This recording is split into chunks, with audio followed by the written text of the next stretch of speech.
आप सभी का मैं हूं आपके साथ राजीव ढोंडियाल। शुरुआत करते हैं बुलेटिन की बड़ी खबर से। श्रद्धा मर्डर केस से जुड़ी हुई बड़ी खबर। आरोपी आफ्ताब को पॉलीग्राफी टेस्ट के लिए पुलिस लेकर निकली है। आफ्ताब का पॉलीग्राफी टेस्ट कल ही होना था, लेकिन आफ्ताब ने मेडिकली फिट नहीं होने की वजह से यह टेस्ट चल गया था। इस केस में नए नए खुलासे भी लगाते रहे, लेकिन आज पॉलीग्राफी टेस्ट होगा। आफ्ताब को लेकर निकल गई है पुलिस पॉलीग्राफी टेस्ट के लिए। आफ्ताब का इससे पहले एक बार पॉलीग्राफी टेस्ट हो चुका है, फेज 1 हो चुका है। कल फेज 2 होना था, जिसमें बहुत सारे सवालों का उसको फिर सामना करना था, लेकिन वो मेडिकली फिट नहीं बताया गया, इसकी वजह से टेस्ट चल गया। लेकिन आज एक बार फिर से टेस्ट होना है और उसे पुलिस लेकर निकली है। आरोपी आफ्ताब को पॉलीग्राफी टेस्ट के लिए पुलिस लेकर निकली है। इस केस में एक नया खुलासा यह हुआ, श्रद्धा वालकर का एक पत्र अब सामने आया है, जो कि वसई पुलिस में उन्होंने शिकायत की थी, जिसमें अपनी जान को खतरा बताया था। आफ्ताब के ही माता पिता ने श्रद्धा को समझाया था, शिकायत को वापस लिया गया था, लेकिन उसमें श्रद्धा ये तमाम बातें कह रही कि इसने मुझे धमकी दी है कि मेरे शरीर के टुकड़े टुकड़े कर देगा। साल 2022 आते आते वो कर भी देता है। अब इस मामले में राजनीति भी शुरू हो गई। हिमांशु मिश्रा हमारे संवाददाता इस खबर पर और ज्यादा जानकारी देंगे। हिमांशु, पुलिस बताया जा रहा है कि आफ्ताब को लेकर निकली है। पॉलीग्राफी टेस्ट एग्जैक्ट कितने बजे शुरू होगा? जो मेडिकली अनफिट की बात आ रही है, जिसकी वजह से कल पॉलीग्राफी टेस्ट नहीं हो पाया, क्या दिक्कत हुई थी इसको? देखिए, कल बताया जा रहा था कि पॉलीग्राफी टेस्ट के लिए जिस तरीके की सेहत की जरूरत होती है, उस तरीके की सेहत नहीं थी। उसकी तबीयत थोड़ी खराब थी और पूरे दिन इंतजार भी किया गया कि अगर उसकी तबीयत ठीक होती है तो कभी भी पॉलीग्राफी टेस्ट उसका करा दिया जाएगा। लेकिन पूरे दिन इंतजार के बाद भी जब उसकी तबीयत उस तरीके की नहीं हुई जिसमें उसका पॉलीग्राफी टेस्ट कराया जा सके, तो उसके बाद शाम को वो आज के लिए पोस्टपोन कर दिया गया था। अब आज फिर से पूरी तैयारी है। यहाँ पर रोहिणी के एफएसएल ऑफिस में पूरी तरीके से जो तैयारी है वो हो चुकी है। आईओ ने जो भी जरूरी सवाल हैं, खास तौर से 18 मई के आसपास के वो जरूरी सवाल जो एक्सपर्ट हैं उनके साथ शेयर कर दिए हैं। और उम्मीद है कि क्योंकि महरौली से लेकर के पुलिस निकली है और जो उम्मीद जताई जा रही है कि जब यहां वो पहुंचेंगे तो यहां पहुंचने के तकरीबन आधे से 1 घंटे बाद यहां पे पॉलीग्राफी टेस्ट शुरू हो जाएगा, क्योंकि जो पहले की प्रक्रिया अपनाई जानी थी वो सारी चीजें हो चुकी हैं। तो अब सीधे जो पॉलीग्राफी टेस्ट के लिए जरूरी जो सिस्टम होता है वो लगाया जाएगा। उसके बाद फिर पॉलीग्राफी टेस्ट शुरू कर दिया जाएगा।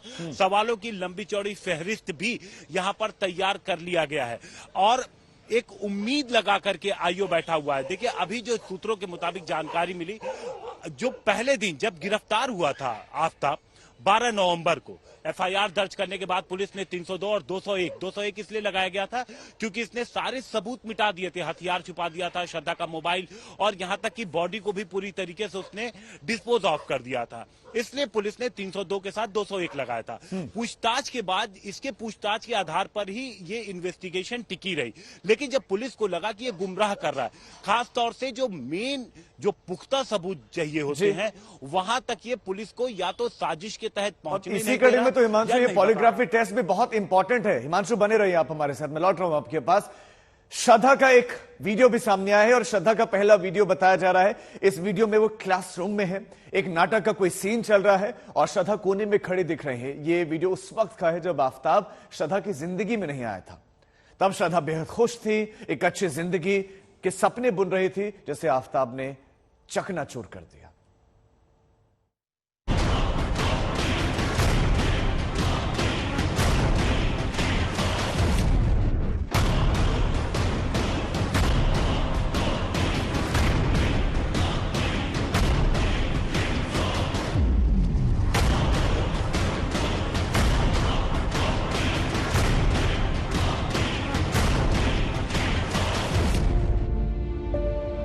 एक श्रद्धा थी, 27 साल की श्रद्धा, खुशियों को समेटे श्रद्धा, दोस्तों की दोस्त श्रद्धा। लेकिन अब ना वो श्रद्धा है, ना वो खुशियां।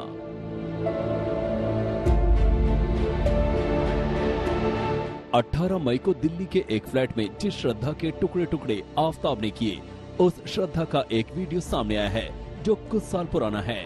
ये किसी क्लासरूम का वीडियो लग रहा है। इसमें श्रद्धा भी हिस्सा ले रही है। स्टेज के ठीक बगल में वो अपने दोस्तों के साथ खड़ी है। तब की शांत शालीन श्रद्धा के साथ आफ्ताब ने जो किया वो अभी देश की सबसे बड़ी मिस्ट्री है। अनसुलझे सवालों की लंबी लिस्ट है। श्रद्धा को उस दोस्त ने बेरहमी से मार डाला जिसके साथ कभी वो पूरी जिंदगी निभाने का ख्वाब देखने लगी थी। तभी तो वो अपने घर वालों के लाख मना करने पर भी नहीं मानी थी। कहकर आफताब के साथ चली आई थी कि अब वो बड़ी हो चुकी है, अपना फैसला खुद करेगी। लेकिन उसे क्या पता था कि उसकी किस्मत का फैसला वो खुद नहीं कर सकेगी, क्योंकि जिस पर उसने सबसे ज्यादा भरोसा किया वही उस भरोसे का खून करने की साजिश रच चुका था। आफताब के दिमाग में एक तरफ साजिशों की किताब लिखी जा रही थी, तो दूसरी ओर दिखावे के लिए वो कभी हिमाचल तो कभी उत्तराखंड घूमता रहा। हत्या के ठीक 15 दिन पहले ही श्रद्धा आफताब के साथ ऋषिकेश पहुंची थी। तभी श्रद्धा ने गंगा किनारे का एक वीडियो भी बनाया था जिसे इंस्टाग्राम पर शेयर भी किया था। अब श्रद्धा यादों में है और उसके टुकड़े टुकड़े करने वाला आफताब दिल्ली पुलिस की गिरफ्त में है। मुंबई से दिवेश सिंह के साथ दिल्ली से हिमांशु मिश्रा और वरुण सिन्हा, आज तक। हिमांशु, हमारे संवाददाता लगातार हमारे साथ बने हुए। हिमांशु, अब प्रश्न ये है कि आज किन किन प्रश्नों का सामना करेगा आफताब? वो संभावित सवाल क्या हो सकते हैं जो फेज 1 में थे, क्या फेज 2 में वो रिपीट होंगे या कुछ नए सवालों का सामना करेगा आफताब? देखिए, जो पुलिस को, जो आईओ है, उनको जो चीजें जाननी है वो सबसे ज्यादा जो महत्वपूर्ण है वो 18 मई का दिन, कि 18 मई के दिन की शुरुआत कैसे हुई थी और उसका अंत कैसे हुआ, और फिर उसने ये जो कुछ भी 18 मई को हुआ, क्या उसने पहले इसकी साजिश रच ली थी, या फिर जैसा कि उसने अभी तक पुलिस को बताया है कि अचानक से झगड़ा हुआ और उसके बाद उसने गला दबा करके श्रद्धा की हत्या की और फिर बॉडी पार्ट्स को उसने ठिकाने लगाए। तो ये 18 मई का दिन पुलिस के लिए बेहद महत्वपूर्ण है। और जब 18 मई की तस्वीर पुलिस के सामने साफ हो जाएगी राजीव, तो इसके बाद पुलिस फिर आगे बढ़ेगी, क्योंकि फिर उसके बाद उसने सबूतों को नष्ट किया, सबूतों को खत्म किया। कहां पर उसने बॉडी पार्ट्स एग्जैक्ट फेंके, जो सबसे महत्वपूर्ण, जो अब तक नहीं मिले हैं, सिर, हथियार, मोबाइल फोन, कपड़े, कहां पर उसने ठिकाने लगाए। तो पुलिस को आगे बढ़ने के लिए इस केस में इन सारे सवालों के जवाब बेहद जरूरी हैं और पुलिस कोशिश करेगी कि इन्हीं सवालों के जवाब उनसे, आफताब से मिले। राजीव। हिमांशु, क्या सूत्रों के हवाले से खबर मिल रही है कि जवाब इसके किस तरह के आए हैं? देखिए, अभी तक जो भी जानकारी, जब पहली बार इसे लाया गया था तो जिस तरीके से इसने इकबालिया बयान दिया था अपना पुलिस के सामने, जो उसने सारी बातें कही थी, क्योंकि जब इसे गिरफ्तार किया गया तो पुलिस का जवाब आया कि भाई इसने सारा जुर्म कबूल कर लिया है, और उसने ये भी बता दिया कि उसने कहां कहां पर बॉडी पार्ट्स ले जाकर के फेंके हैं। सूत्रों के मुताबिक अभी तक जो सवाल पूछे गए हैं इससे, उसमें भी उसने कुछ अलग से जवाब नहीं दिया है। लेकिन सवाल यह है कि 18 मई के दिन क्या हुआ था और बॉडी को डिस्पोज ऑफ कहां किया, ये जो सवाल है ये अभी भी पुलिस को उससे जानना है, क्योंकि पुलिस ने हर उस जगह की खाक छानी है जहां पर इसने पुलिस को बताया है, चाहे मैदान गढ़ी का वो तालाब हो, चाहे महरौली का जंगल हो, चाहे वो गुड़गांव का जो खाली जो झाड़ियों का इलाका हो। और ऐसा ही नहीं कि पुलिस ने इसके बयान पर यकीन किया, पुलिस को लगा कि ये गुमराह भी कर सकता है, इसलिए पुलिस ने टेक्निकल जो जांच होती है उसका भी सहारा लिया और पुलिस ने ये पता करने की कोशिश की कि इसकी लोकेशन जब ये बता रहा है तो 18 मई के पहले की इसकी लोकेशन क्या थी और 18 मई के बाद की लोकेशन क्या थी। तो पुलिस ने इसमें टेक्निकल एविडेंसेस का भी सहारा लिया है, लेकिन 18 मई की सुबह से लेकर के 30 मई तक आप कह सकते हैं, जब तक इसने सोशल मीडिया पर उसके दोस्तों को, श्रद्धा को इसके मोबाइल से जवाब दिया था, तो एक एक पल की पुलिस को जानकारी हासिल करना चाह रहे पुलिस। हिमांशु, नजर बनाए रखें आप, लौट रहा हूं आपके पास। श्रद्धा केस, इस केस पर सियासत भी तेज हो गई है। बीजेपी नेता इसे लव जिहाद का नतीजा बता रहे हैं। हिंदू कभी भी इस प्रकार के कार्य नहीं करता है। इतनी बीभत्स हत्या, इतनी क्रूरता, इतनी नृशंसता, ये तो कोई और नहीं कर सकता। ये तो सिर्फ लव जिहाद के जो अनुगामी हैं वही कर सकते हैं। इसलिए इनसे जागरूक करना, इस चीज से दूर हटाने के लिए हमें महिलाओं के, लड़कियों के अंदर में ये चीज जगाना पड़ेगी कि वास्तव में आप हिंदू हैं, हिंदुओं में विवाह करिए। ये लव अब कुछ नहीं होता है, लव तो अब जिहाद हो गया है। आप जुल्म हुआ है उस महिला पर, बराबर सब साथ हैं उसके, मगर इसको अगर आप मजहब का रंग देंगे, कलर देंगे, तो फिर ये तो आपके दिमाग की बीमारी है। दोषियों से सजा भी होनी चाहिए। बिल्कुल, कौन नहीं कह रहा है, बिल्कुल होनी चाहिए। कौन सपोर्ट कर रहा है उसको, कौन नारे लगा रहा है कि उसको छोड़ दो, कौन बोल रहा है? वो जुल्म हुआ है, मगर अगर आप इसको इस तरह से अगर आप देखेंगे तो फिर आप तो उन महिलाओं को जो जुल्म हो रहा है वो गलती होगी। कल आप अखबार उठाकर देखिए, यूनाइटेड नेशन के सेक्रेटरी जनरल ने कहा कि महिलाओं पर जुल्म होता है, इसको रोकने की जरूरत है। तो इसको रोकने की जरूरत है। पुलिस ने इसको पूछा, भाई आप खाली हिंदू लड़की क्यों लाते हैं? बोला नहीं, हिंदू भावुक होता है, हिंदू का साथ बातचीत करके हिंदू लड़की का साथ बातचीत करने में भावुक हो जाता है, दे आर इमोशनल। तो उनके लिए मैं उन लोग को लेके आया हूं। आप देखिए, देश में ये एक आफ्ताब का कहानी नहीं है, हमारा देश में और कोई ऐसा आफ्ताब श्रद्धा का कहानी है। आज देश को लाख जिहाद का खिलाफ सख्त से सख्त कानून का जरूरत है। मेघालय आसाम पुलिस ने जो गोलियां चलाई हैं, अब पर वहां जाए, लोग मर रहे हैं, यहां आकर क्या झूठ बोल रहे हैं, क्या बकवास बात करते हैं। देखिए, महिलाओं पर जो जुल्म देश में होता है वो मर्दों की सिक माइंडसेट की वजह से होता है। इसको कैसे खत्म किया जाए? अब वो आजमगढ़ में एक लड़की के 6 टुकड़े कर दिए गए, दिल्ली में एक लड़की ने इंटरकास्ट मैरिज की तो उसके ही पिता ने उसको मारकर सूटकेस में फेंक दिया। आज दिल्ली में एक ड्रग एडिक्ट ने अपने ही घर में जाकर अपनी माँ को, अपने पिता को, उनका मर्डर कर दिया। ये नजर नहीं आता क्या उनको? फिर ये क्यों कर रहे हैं? इसलिए कर रहे हैं क्योंकि मुसलमानों से नफरत पैदा किया जाए। इस पूरे मामले में श्रद्धा के दोस्तों का बयान भी बहुत अहम है और श्रद्धा की चिट्ठी से साफ है कि आफ्ताब उसकी जान का दुश्मन बन गया था। श्रद्धा के दोस्त भी इस बात की तस्दीक कर रहे हैं। वो आफ्ताब के पुराने गुनाहों का हवाला दे रहे हैं कि कैसे श्रद्धा की हत्या से पहले भी उसने उसके साथ बेरहमी की, उसके साथ मारपीट की। ये मैंने यही इन्फॉर्मेशन शेयर की कि जो उसके साथ में हाथापाई हुई थी नवंबर में, और जो फर्स्ट टाइम में वो श्रद्धा ने रिपोर्ट किया था, बस वही डिटेल मैंने शेयर। उसके बाद क्या किया आपने जब आपको मालूम पड़ा? तब मैंने उसकी हेल्प की थी मेरे फ्रेंड के थ्रू, जहाँ पे पुलिस स्टेशन उसको भेजा गया था और हॉस्पिटलाइज कराया गया। क्या इसके पहले कभी श्रद्धा ने आपको बताया कि उसके, क्योंकि आप नहीं, उससे पहले मेरे को कोई जानकारी नहीं थी। मैं एक्चुअली ये सारी चीजें भूल चुका हूँ, मैंने कोई भी नई इन्फॉर्मेशन नहीं शेयर की। क्या वो फ्रेंड गॉडविन थे या राहुल राय? हाँ, गॉडविन से मैंने बात की थी, गॉडविन ने हेल्प किया था पुलिस। श्रद्धा के पेरेंट्स को भी आपने नहीं, श्रद्धा के पेरेंट्स से मेरी कोई कॉन्टेक्ट नहीं था। जब 2020 में उनको हेल्प चाहिए था, जब मैंने उनको हेल्प किया था, तो वो हेल्प के दौरान जब वो पेन में थे, मैं उनको एक हॉस्पिटल लेके गया था जहाँ से उनको प्रिस्क्राइब ड्रग चाहिए था। वो उसके बाद मैंने उनको हेल्प किया था।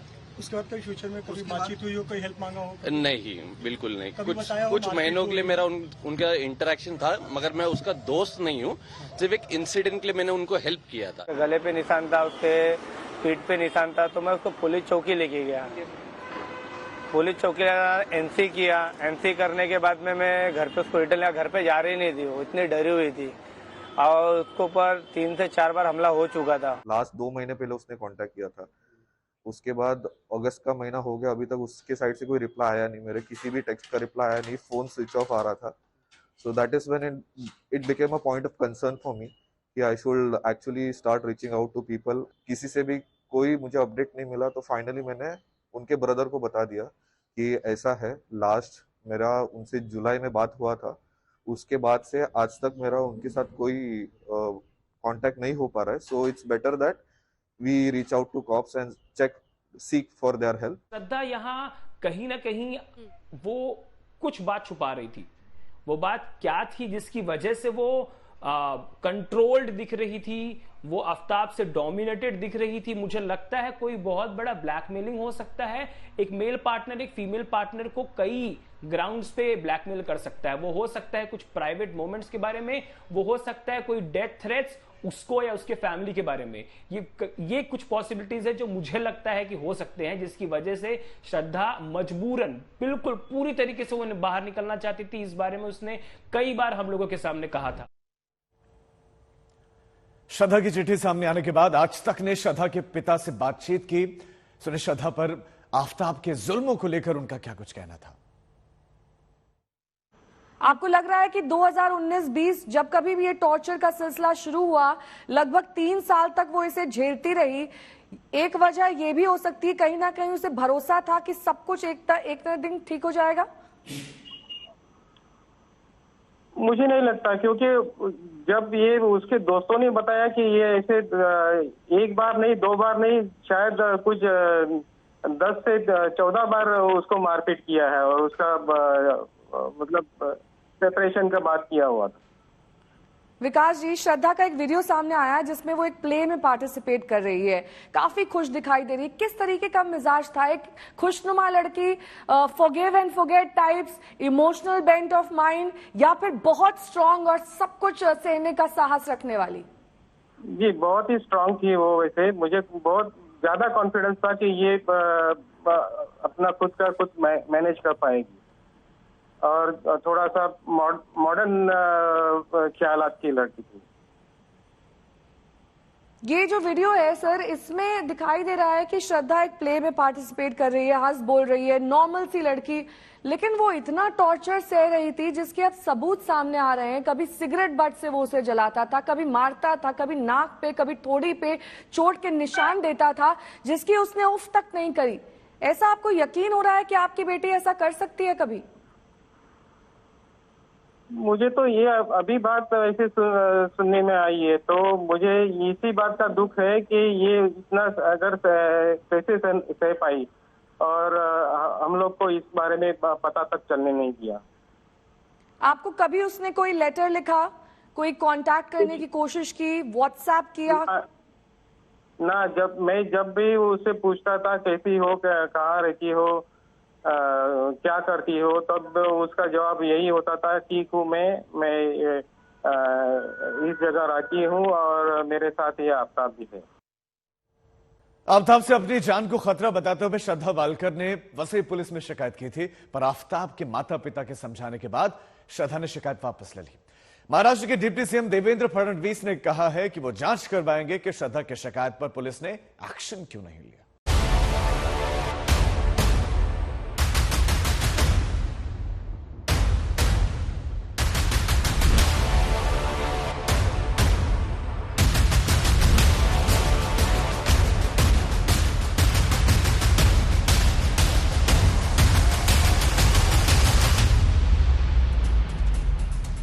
श्रद्धा वालकर केस के आरोपी आफताब पूनावाला की हैवानियत से पूरा देश हैरान हो रहा है, लेकिन श्रद्धा वालकर को 2 साल पहले ही पता चल गया था कि आफताब पूनावाला कितना बड़ा राक्षस है। वसई पुलिस से श्रद्धा वालकर ने शिकायत की थी। आफताब मेरे साथ मारपीट और गाली गलौज करता है। आज उसने मेरा गला घोंटकर मुझे जान से मारने की कोशिश की। वो मेरे शरीर के टुकड़े टुकड़े कर फेंकने की धमकी देता है। मेरे साथ उसको मारपीट करते करते 6 महीने हो गए हैं। उसके घर वालों को पता है कि वो मुझे पीटता है और उसने मुझे जान से मारने की कोशिश की। उन्हें पता है कि हम साथ रह रहे हैं और वो वीकेंड में हमारे यहाँ आते भी हैं। मैं अब तक उसके साथ रह रही थी क्योंकि हम जल्द शादी करने वाले थे और उसके घर वालों की इसमें सहमति थी। अब मैं उसके साथ नहीं रहना चाहती। अगर मुझे कुछ होता है तो माना जाए कि इसके पीछे आफताब का हाथ है। वो कह चुका है कि वो मुझे जहां भी देखेगा जान से मार देगा। श्रद्धा वालकर ने तुलिंज पुलिस स्टेशन में ये शिकायत 23 नवंबर 2020 में दी थी, जब महाराष्ट्र में महाविकास आघाड़ी सरकार थी। डिप्टी सीएम देवेंद्र फडणवीस बोले, तब श्रद्धा की शिकायत पर एक्शन क्यों नहीं लिया गया, जांच कराएंगे। उसके ऊपर क्यों कार्रवाई नहीं हुई, इसकी जांच हमको करनी पड़ेगी। मैं किसी पर दोषारोपण नहीं करना चाहता, लेकिन इस प्रकार के पत्रों पर कार्रवाई अगर नहीं हुई तो ऐसी घटनाएं होती है, इसलिए जरूर उसकी जांच की जाएगी। क्या आपको लग रहा है जान बच सकती थी यदि कार्रवाई कर ली तो? जी बिल्कुल, ऐसा है, कार्रवाई होती तो शायद जान बच भी जाती। इसके बाद तुलिंज पुलिस स्टेशन का बयान आया कि उन्होंने श्रद्धा की शिकायत पर जांच शुरू की थी, पर श्रद्धा ने ही शिकायत वापस ले ली थी, इसीलिए क्लोजर रिपोर्ट लगा दी गई। इस मामले में जो भी जरूरी कार्रवाई करनी थी वो कार्रवाई तुलिंज पुलिस की तरफ से की गई है। जो अर्जी दी गई थी, अर्जी के ऊपर में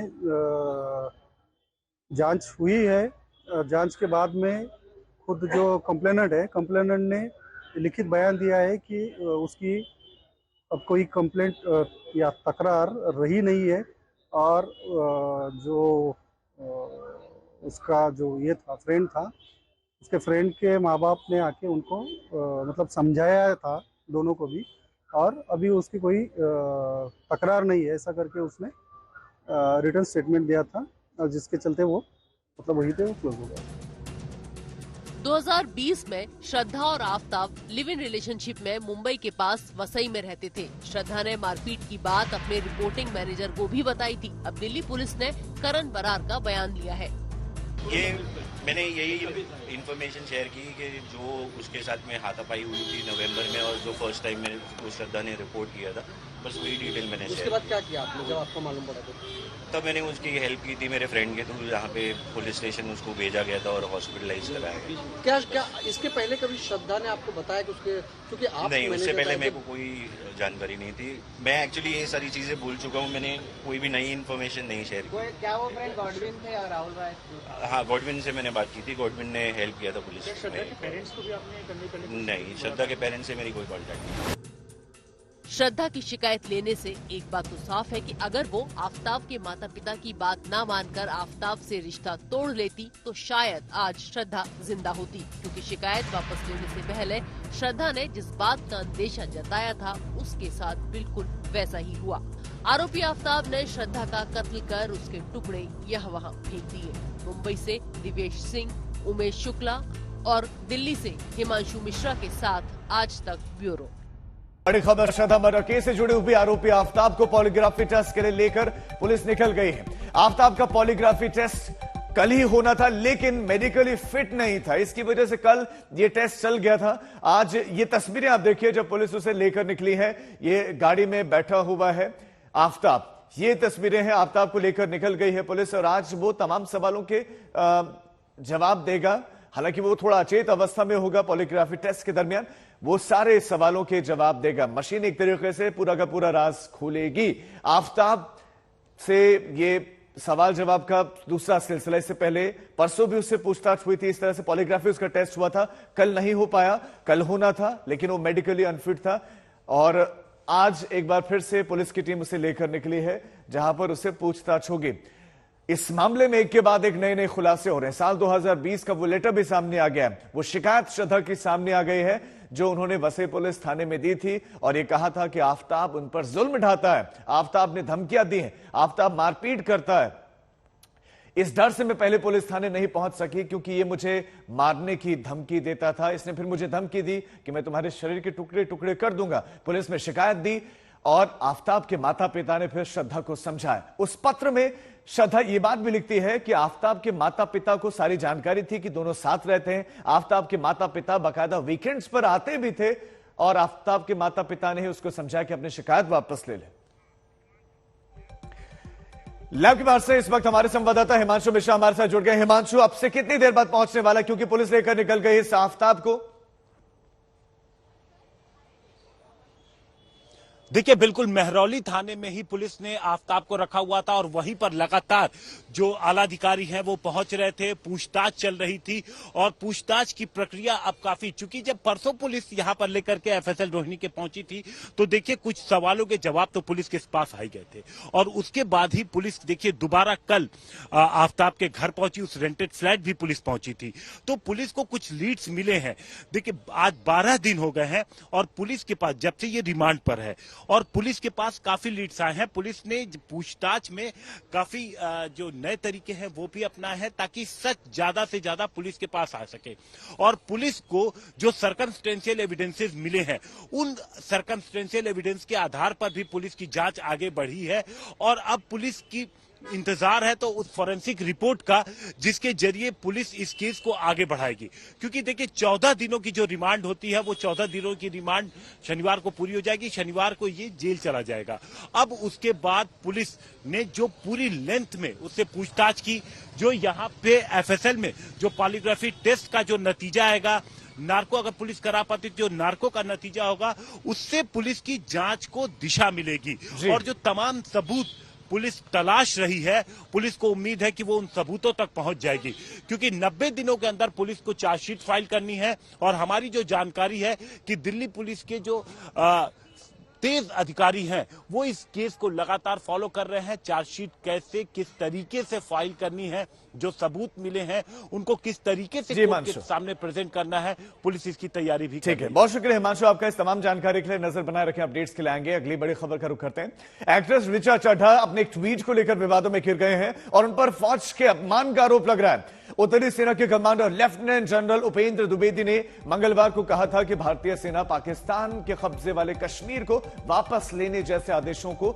लेकर पूरी तरह से तैयार है, बस सरकारी आदेश का इंतजार है। अब इसी बयान को टैग करते हुए ऋचा चड्ढा ने ट्वीट कर लिखा, गलवान सेज हाय। बीजेपी नेता मनजिंदर सिंह सिरसा ने इस ट्वीट को अपमानजनक बताया है, कहा कि यह तो सेना का अपमान है। ऋचा चड्ढा जो कि एक बॉलीवुड की 3rd ग्रेडेड कलाकार है और हमेशा ही भारत के खिलाफ आपत्तिजनक ट्वीट करने में वो सबसे आगे रहती है और कांग्रेस समर्थक है, राहुल गांधी की उपासक है। गलवान भी भारत का गौरवमय इतिहास है। हमारे 20 सैनिक जरूर शहीद हुए, लेकिन हमने चाइना के मुंह को मुंह तोड़ जवाब दिया। बॉम्बे की पुलिस से कहना चाहता हूं, मुंबई पुलिस से तुरंत इस ऋचा चड्ढा के खिलाफ कार्रवाई करें, एप्रोप्रिएट धाराओं में मुकदमा दर्ज करें, ताकि ऐसे लोग जो भारत का अपमान करना, भारत की सेना का अपमान करना एंजॉय समझ करते हैं और अपनी शौहरत को बढ़ाने के लिए हमारी भारतीय सेना को नीचे लाने की कोशिश करते हैं, इनको मुंह तोड़ जवाब दिया जा सके, ऐसी जिंदगी में द्वारा कोशिश न कर सके। चंडीगढ़ में मुस्लिम लड़के ने हिंदू लड़की की हत्या कर दी। लड़का शादीशुदा था और लड़की से अफेयर की कोशिश कर रहा था, लेकिन जब लड़की ने मना कर दिया तो घर में घुसकर उसे मार डाला। चंडीगढ़ में एक तरफा प्रेम में लड़की का मर्डर, लड़की ने इनकार किया तो मार डाला। भागते हुए आरोपी को पुलिस ने किया गिरफ्तार। पुलिस की गिरफ्त में खड़ा ये युवक 25 साल का मोहम्मद शारिक है। चंडीगढ़ के एक होटल में डिलीवरी बॉय के तौर पर काम करने वाले शारिक ने एक तरफा प्यार में हिंदू परिवार की 18 साल की एक लड़की की जान ले ली।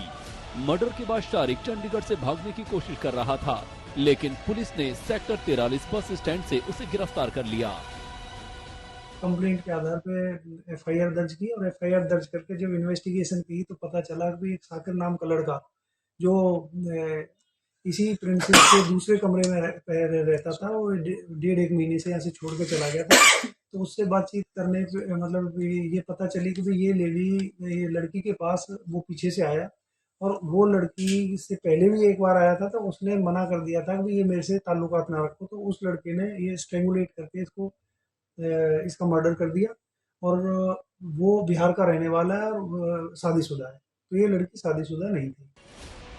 शारिक बिहार के जिला मधुबनी स्थित गांव बेला का रहने वाला है, जबकि लड़की का परिवार यूपी का है और लड़की की मां घरों में साफ सफाई का काम करके अपने परिवार का गुजारा करती है। पुलिस के मुताबिक आरोपी और लड़की बुडेल में आमने सामने के घर में किराए पर रहते थे। मोहम्मद शारिक शादीशुदा था और लड़की पर अफेयर करने का दबाव बना रहा था, लेकिन लड़की ने उससे बातचीत बंद कर दी तो वो कातिल बन गया। कमलजीत संधू, चंडीगढ़, आज तक।